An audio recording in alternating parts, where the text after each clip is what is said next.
drill. Every September Apple releases a new iPhone. They tell us it's the best they ever made, they make our old phone look ancient overnight, and they sprinkle just enough new features to convince us we need it. Well, spoiler alert, we don't. As a famous man once said, new does not mean best. Today I'm going to share a few reasons why I'm skipping the iPhone 17 series entirely and why you might also want to. Because honestly, there are better ways to spend your money than dropping over $1,000 just to get a phone that looks and works almost exactly like the one you already have.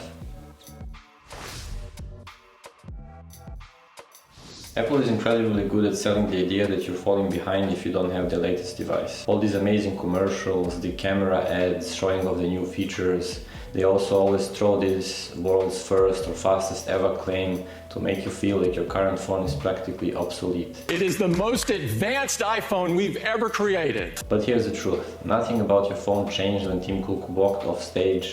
If it worked yesterday, it still works today. The apps didn't suddenly stop running. The only thing that changed is the marketing. And that is pure FOMO, the fear of missing out.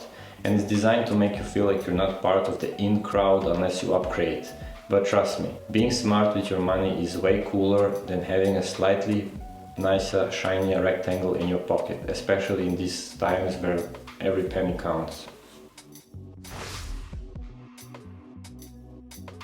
This year is not gonna be any different. Apple will be hyping the iPhone 17 Pro's new camera upgrades, and this made me think about my own setup, since I got the DJI Pocket 3 and use it mainly as the camera for this channel.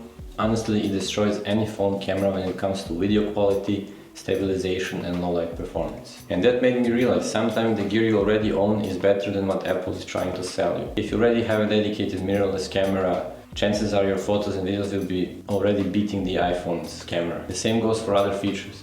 If you need extra storage, consider external hard drives, SSDs, or even, I don't know, cloud services. If you need a professional microphone, get a microphone. Basically, it's better to get the tool for the job you need and get the job done. Now, a lot of people think 4 years old means slow and outdated, but that's not true. We all know the drill. Apple supports iPhones for years with iOS updates, and performance differences from year to year are much smaller than they used to. An iPhone 13 from 2021 still plenty fast, still takes great pictures, still runs the newest apps, and if the battery isn't what it used to be, you can replace it for a fraction of the cost of a new phone. And here's the thing most people forget. If you really want an upgrade, you don't have to buy new. Buying used or refurbished can save you hundreds of bucks. You're not missing out by going pre-owned, you're just being smarter with your money. Now, to be fair, there is one scenario when upgrading makes total sense. If your phone is losing iOS support, if your current device won't get the iOS 26, you'll start missing security updates. That means potential security risks, some apps refusing to run, or certain features breaking over time. In that case, go for it. Upgrading isn't about chasing the latest, it's about staying functional and safe. And even then, you don't need a 17. Previous Gen Pro or even well-priced refurbished model can give you years of life without paying brand new prices.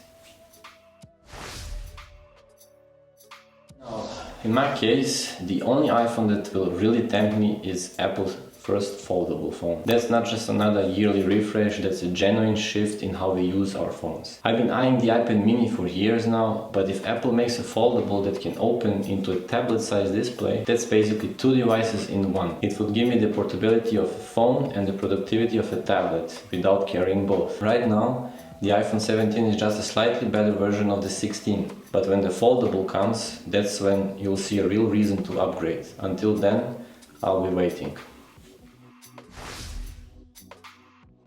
Remember when Apple gave us the iPhone mini? It was small, powerful and, sadly, didn't sell well. Then they went the opposite way, with the iPhone Plus, bigger screen, bigger battery, and now they're marketing the iPhone 17 Air, a super thin phone that sounds fancy but probably comes with a big compromise, the battery life.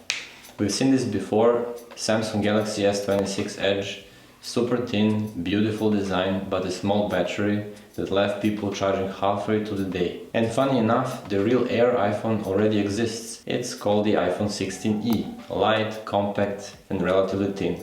The only problem, it was pricey for what was supposed to be a budget option. But maybe next year, if the price is right, that will be the Air to consider, not the 17 Air. Last September, Apple announced Apple Intelligence as the big selling point of the iPhone 16. Smarter Siri, AI features built into the OS, all the futuristic stuff they hyped up in the keynote. And then, months later, almost a year later, most of these features still aren't here. Instead of delivering on that promise, they're already trying to sell us the 17. If a regular person took money for something they didn't deliver, they would be called a scammer. They will probably have to give a refund, but because it's a tech giant, they get away with it. And people still line up to give them more money. It's not just disappointing, it's embarrassing. Apple should fulfill their promises before asking for another $1,000. When you see a $1,200 price tag, that's just the beginning. You'll need a new case, a new screen protector, maybe a new charger if the charging standards changed. There's also the time cost, transferring your data, re-downloading bank apps, setting up Face ID, all for a phone that works 99% the same as your old one. And don't forget the environmental costs. Manufacturing and shipping a brand new phone uses resources and energy. Keeping your existing phone just one more year makes a bigger difference than you think.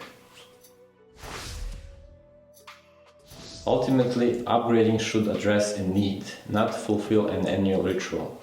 If your phone meets your requirements, consider skipping this cycle, preserve your finances, appreciate your current technology and wait for truly revolutionary advancement. Because the ideal phone isn't Apple's latest release, it's the one that serves your needs right now without depleting your bank account. If you like this type of content, please consider giving it a like and subscribe. That will help me out a lot. Also, I want to hear your thoughts about the iPhone 17 and the 17 Pro or even the Air in the comments down below. And tell me if you're gonna upgrade or skip this cycle, because I think that the Apple foldable phone is just around the corner. Until the next one, peace.